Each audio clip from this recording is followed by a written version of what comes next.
Opening సీన్లో భ్రమరాంబ పెళ్లి పనులు మొదలవుతాయి. భ్రమరాంబ గుడికి వస్తుంది. బిందెతో కోనేట్లో నీళ్లు తీసుకుని త్రిశూలానికి పూజ చేయడానికి వెళ్తూ ఉంటుంది. ఇంతకుముందు మీనా పెళ్లి జరిగే టైంలో ఎంత టెన్షన్ ఉండేదో ఇప్పుడు అంతకంటే ఎక్కువగా ఉంది. అందరూ తననే విచిత్రంగా చూస్తూ ఉంటారు. కొంతమంది ఏమో అనుమానాస్పదంగా కనబడుతూ ఉంటారు. ఎవరు చేస్తున్నారో అర్థం కాదు. ఎవరిని చూసినా అనుమానమే. పెళ్ళి జరుగుతుందన్న ఆనందం ఒక్కరిలో కూడా కనిపించదు. అందరి మొహాల్లోనూ టెన్షనే. ఎప్పుడేం జరుగుతుందో అర్థం కాదు. అందరూ సైలెంట్గా పూజ పనులు పూర్తి చేస్తూ ఉంటారు. మరోవైపు ల్యాబ్లో ఏదో తయారవుతూ ఉంటుంది మందు. అప్పుడే అక్కడికి కిట్టు వస్తాడు. అక్కడికి వచ్చి ఒకరి గురించి అడుగుతాడు. అదిగో అక్కడున్నాడని చివరిగా ఉన్న మనిషిని చూపిస్తాడు. కిట్టు అక్కడికి వెళ్ళి తనని పిలుస్తాడు. అతను వెనక్కి తిరిగి చూసి సైలెంట్గా తన మీద ఉన్న చొక్కా తీసి కిట్టు మొహంపై విసిరి అక్కడి నుంచి తప్పించుకోవడానికి ప్రయత్నిస్తాడు.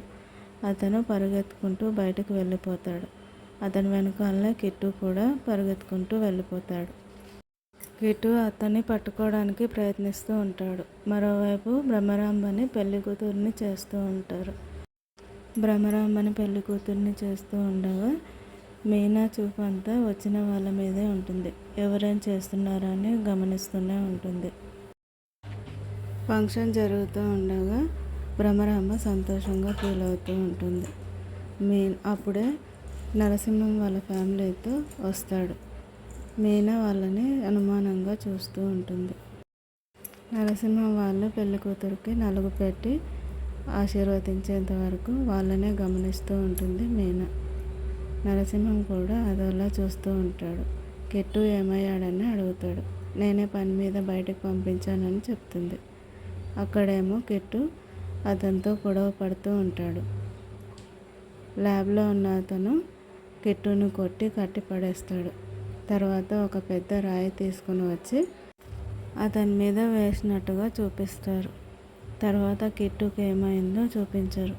కట్ చేస్తే నెక్స్ట్ సీన్లో మన హెడ్ కానిస్టేబుల్ స్వీట్ బాక్స్ తీసుకుని వస్తాడు. మీనాకి హెడ్ కానిస్టేబుల్ పైన కూడా అనుమానమే. తను పెట్టే స్వీట్ని పెట్టొద్దని ఆపేస్తుంది. ఎందుకంటే తను ఉపవాసం ఉండాలి, పెళ్లి జరిగే వరకు ఏమీ తినకూడదని చెప్తూ ఉంటుంది. మీనా టెన్షన్ ఏంటంటే ఎవరు వచ్చి ఏ రూపంలో తనకు విషం పెడతారోనని భయపడుతూ ఉంటుంది. అదే విషయం ప్రెసిడెంట్ మీనాతో అంటాడు. నీ టెన్షన్ చూస్తుంటే నాకు చాలా భయంగా ఉందమ్మా, అసలు ఏం జరుగుతుంది అని అడుగుతాడు. దాంతో మీనాకి ముగ్గురుపై అనుమానంగా ఉందని, ఆ ముగ్గురిలో ఒకరు హెడ్ కానిస్టేబుల్ అని, ఆ హెడ్ కానిస్టేబుల్ గురించి ఎంక్వైరీ చేయడానికి కనిగిరికి ఒకరిని పంపించానని చెప్తుంది. మీనా పంపించిన కానిస్టేబుల్ కనిగిరి అనే ఊరికి వెళ్ళి అక్కడ ఒక అతన్ని ఏదో అడ్రస్ అడుగుతాడు. తర్వాత ఒక అమ్మాయిని కలుస్తాడు. ఆ అమ్మాయి చిన్న పిల్లాడిని ఎత్తుకొని ఉంటుంది. ఆ అమ్మాయితో మాట్లాడిన తర్వాత కానిస్టేబుల్ అక్కడి నుంచి వెళ్ళి ప్రెసిడెంట్ ఇంటికి ఫోన్ చేస్తాడు. ప్రెసిడెంట్ ఫోన్ లిఫ్ట్ చేసి కానిస్టేబుల్తో మాట్లాడితే మీనా గారికి ఫోన్ ఇవ్వమని చెప్తాడు. అమ్మ మీనా, నీకే ఫోన్ అని చెప్పి మీనాని పిలుస్తాడు. మీనా కానిస్టేబుల్తో మాట్లాడుతుంది. మీరు అనుకున్నట్టు ఏమీ లేదమ్మా, ఆ రోజు రాత్రి హెడ్ కానిస్టేబుల్ కూతురు డెలివరీ అయింది, అందుకే ఫోన్ చేసి ఎలా ఉందో కనుక్కున్నాడని చెప్తాడు. అదే విషయం ప్రెసిడెంట్తో చెప్తుంది. మరొకరు ఎవరని అడిగితే పూజారి పేరు చెప్తుంది. ఈ పూజారి కూడా అనుమానాస్పదంగానే కనిపిస్తూ ఉంటాడు. పెళ్లి కూతుర్లను కూడా చాలా కోపంగా చూస్తూ అనుమానంగా కనిపిస్తూ ఉంటాడు. మరోవైపు కిట్టు అక్కడికి వస్తాడు. ఏం జరిగిందంటే అతను పెద్ద రాయి తీసుకుని కిట్టు మీదకి వేసినట్టు చూపిస్తారు కదా, కానీ అప్పుడు వేయడు. పక్కకు వేసి అతన్ని చంపుతానని బెదిరించి అక్కడి నుంచి వెళ్ళిపోతాడు. తర్వాత కిట్టు అక్కడి నుంచి ఇక్కడ పెళ్లి దగ్గరికి వస్తాడు. మరోవైపు పూజారి అనుమానంగా పెళ్లి కూతురు వైపు చూస్తూ ఉంటాడు. కిట్టు వాళ్ళు ఆ పెళ్ళికి వాడు వస్తాడనే నమ్మకంతో ఉంటారు. అంతా చుట్టూ గమనించుకుంటూ ఉంటారు. మరోవైపు పూజారి పెళ్లి కూతురు వైపు కోపంగా చూస్తూ ఉంటాడు. పెళ్లి జరిగిపోతుంది. అప్పుడే ఒకతను పైన వేరే బిల్డింగ్లో నుంచి వెళ్తున్నట్టు చూస్తాడు కిట్టు. దాంతో వెంటనే అతని దగ్గరికి వెళ్ళిపోతాడు. అతన్ని వెతుక్కుంటూ వెళ్ళిన కిట్టుకి అతను కనిపించడు. కొద్దిసేపు వెళ్ళాక ఒక చోట కనిపిస్తాడు. అప్పుడు మళ్ళీ తప్పించుకోవడానికి ట్రై చేస్తాడు. దాంతో అతన్ని పట్టుకుని ఎందుకు ఇదంతా చేస్తున్నామని గట్టిగా అడుగుతాడు. ఎంత కొట్టినా వాడు ఏమీ చెప్పడు. వెంటనే అతన్ని తీసుకుని పెళ్లి జరగదు చోటుకి తీసుకుని వస్తాడు. అక్కడ అందరూ అతన్ని చూసి ఎవరు ఇతను అని అడుగుతాడు. అందరికీ పాయిజన్ ఇచ్చి చంపింది వీడేనని చెప్తాడు. అతను ఎవరో ఆ ఊర్లో ఎవరికీ తెలియదు. ఎందుకంటే అతను ఆ ఊర్లో ఉండడు కాబట్టి. ఎవరు నువ్వు అని ఆ ఊరి పెద్ద నరసింహం అతన్ని అడుగుతాడు. అతనేమీ చెప్పడు. అతన్ని పోలీసులకు పట్టించాలని కిట్టు అంటే ఇతను కేవలం ఒక పావు మాత్రమే. ఇతను వెనకాల మరొకరు ఉన్నారంటే ఎవరా హంతకుడు అని అడుగుతారు. హంతకుడు కాదు, హంతకురాలు అని చెప్తుంది. దాంతో అందరూ షాక్ అవుతారు. నిజానికి ఆ పాయిజన్ని నీళ్ళల్లో కలిపి ఇస్తూ ఉంటారు. ఆ నీళ్ళని స్నానం చేయనివ్వకుండా భ్రమరాంబని మీనా ఆపుతుంది. అందువల్లే భ్రమరాంబకి ఏమీ కాకుండా ఉంటుంది. ఇప్పటి వరకు చనిపోయిన పెళ్లికూతుర్లందరికీ ఇలాగే కోనేటి నుంచి తెచ్చిన నీళ్ళల్లో ఆ పాయిజన్ కలిపి వాళ్ళు స్నానం చేసేలాగా చేసేవాళ్ళు. అలాగే అందరూ చనిపోయేవాళ్ళు. ఇప్పటికైనా చెప్పు, నీ చేత ఇదంతా ఎవరు చేయించారు, లేదంటే చేస్తావంటూ పాయిజన్ కలిపిన నీళ్ళు తీసుకొచ్చి అతని మీద పోయాలని చూస్తుంది. అప్పుడే ఒక ఆవిడ వచ్చి ఆ నీళ్ళని తోసేస్తుంది. దాంతో బయటపడుతుంది ఈవిడే ఇదంతా చేసిందని. ఆ వచ్చిన వాడు ఈమె కొడుకు. మళ్ళీ చనిపోయినప్పుడు కూడా ఆవిడ అక్కడే ఉంటుంది. ఎవరికి అనుమానం రాకుండా అన్నీ చేస్తూనే ఉంటుంది. ఇదంతా చేసింది నువ్వా అంటూ ప్రెసిడెంట్ నరసింహం వాళ్ళు ఆశ్చర్యపోతూ అడుగుతారు. నా కొడుకునే చంపాలనుకుంటావా అని మీనాని తిడుతుంది. నీ కొడుకు ప్రాణాల మీదకి వచ్చేసరికి నీకు అంత బాధ కలిగింది. ఇంతమంది అమాయకులని చంపావు, వాళ్ళకుండదా బాధ అని అంటూ ఉంటే ఎవరే అమాయకులు, వీళ్ళంతా కలిసి నా జీవితాన్ని నాశనం చేశారంటూ తిట్టిపోస్తూ ఉంటుంది. అప్పుడే జరిగింది చెప్తూ ఉంటుంది. ఒకప్పుడు 10 సంవత్సరాల క్రితం ప్రతి పెళ్ళి, ప్రతి వేడుక ఈవిడ చేతుల మీదుగానే జరిపించేవాళ్ళు. పెద్ద ముత్తైదువులా అనుకుని తననే పిలిచి అన్ని పనులు దగ్గరుండి చేయించేవాళ్ళు. పెళ్లి కూతురులైనా తనతోనే సింధూరం పెట్టించేవాళ్ళు.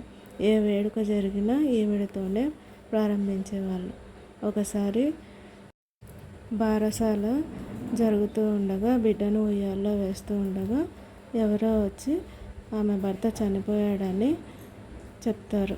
దాంతో ఆ బిడ్డ తల్లి ఆ బిడ్డని వెనక్కి తీసుకుంటుంది, ఉయ్యాల్లో వేయనివ్వకుండా. తర్వాత అన్ని కార్యక్రమాలు జరిగాక ఆమెను విధవరాలిని చేస్తారు. ఆ తర్వాత ఆమెను ఎవరు ఫంక్షన్లకు కానీ దేనికే కానీ పిలవరు. ఆమె ఇంట్లో పనిచేసే పని మనిషికి బొట్టు పెట్టి గౌరవం ఇచ్చి పిలుస్తూ ఉంటారు. ఆమెను ఒక్కరు కూడా పలకరించకుండా వెళ్ళిపోతూ ఉంటారు. అదే విషయం గుర్తు చేసుకుని బాధపడుతూ ఉంటుంది. వాళ్ళ ఇంట్లో పనిచేసే ఆవిడ బిడ్డ పుష్పవతి అయిందని చీర ఇచ్చి ఆశీర్వదించడానికి వెళ్తుంది. కానీ వాళ్ళు ఏమన్నా చీకొట్టి అందరూ తిట్టిపోస్తారు. దాంతో ఏడ్చుకుంటూ అక్కడి నుంచి ఇంటికి వెళ్ళిపోతుంది. వాళ్ళ అమ్మ అలా ఏడుస్తూ బాధపడుతూ ఉంటే ఆ పిల్లాడు చూడలేక వచ్చి తన దగ్గరకు వచ్చి, అమ్మ, నీకు ఇంత బాధ కలిగించిన ఈ ఊర్లో ఇంకెప్పుడు శుభకార్యాలు జరగకూడదు, నువ్వు లేని ఈ ఊర్లో ఎటువంటి శుభకార్యం ఉండకూడదని తనకు ఒక కవర్ ఇస్తాడు. అందులో ఏదో మందు ఉంటుంది. అది తీసుకెళ్ళి ఆమె స్నానం చేసే నీటిలో కలుపుతుంది, ఎవరూ చూడకుండా. తర్వాత అమ్మాయి స్నానానికి వెళ్తుంది. కొద్దిసేపటికి ఆ ఇంట్లో నుంచి ఏడుపులు వినపడతాయి. ఇంట్లోకి వెళ్ళి బాధపడుతూ ఉంటుంది. తర్వాత వాళ్ళ ఏడుపులు విని సంతోషిస్తుంది. నన్నే దూరం పెడతారా అని రాక్షసానందం పొందుతూ ఉంటుంది. అదే పని ప్రతి ఒక్కరికి చేస్తూనే ఉంటుంది. ఆ అమ్మాయి చనిపోగానే ఏమని పిలుస్తారు. అక్కడికి వెళ్ళి అందరూ బాధపడుతూ ఏడుస్తూ ఉంటే వాళ్ళని చూసి నవ్వుకుంటూ ఉంటుంది. ఇదంతా జరిగిన విషయం మీనా వాళ్ళకు చెప్తుంది. నరసింహం ఆమెను తిడతాడు. నీ వల్ల ఎంతమంది చనిపోయారు అని. తప్పు ఆమె ఒక్కదేనా, మీది కూడా కాదా అని మీనా వాళ్ళపై అరుస్తుంది. ఎందుకంటే ఒక మనిషి బాధలో ఉన్నప్పుడు ఓదార్చకపోగా పైగా మీరే మూర్ఖత్వంగా మూఢనమ్మకాల పేర్లతో వాళ్ళని దూరం పెట్టి వాళ్ళకు మనశ్శాంతి లేకుండా చేశారు. అందుకే ఇలా తయారయ్యారు అని మీనా అందరినీ అరుస్తుంది. మీరు చేసే పనుల వల్లే ఇదంతా జరుగుతూ ఉంది. ఎంతోమంది ఆడవాళ్ళు ఈ బాధను భరిస్తూనే ఉన్నారని చెప్తూ ఉంటుంది. ఇప్పుడు ఆమెకు పైనుంచి మళ్ళీ ఏ శిక్ష అవసరం లేదు. తన కొడుకు జీవితం నాశనం అయిపోయింది.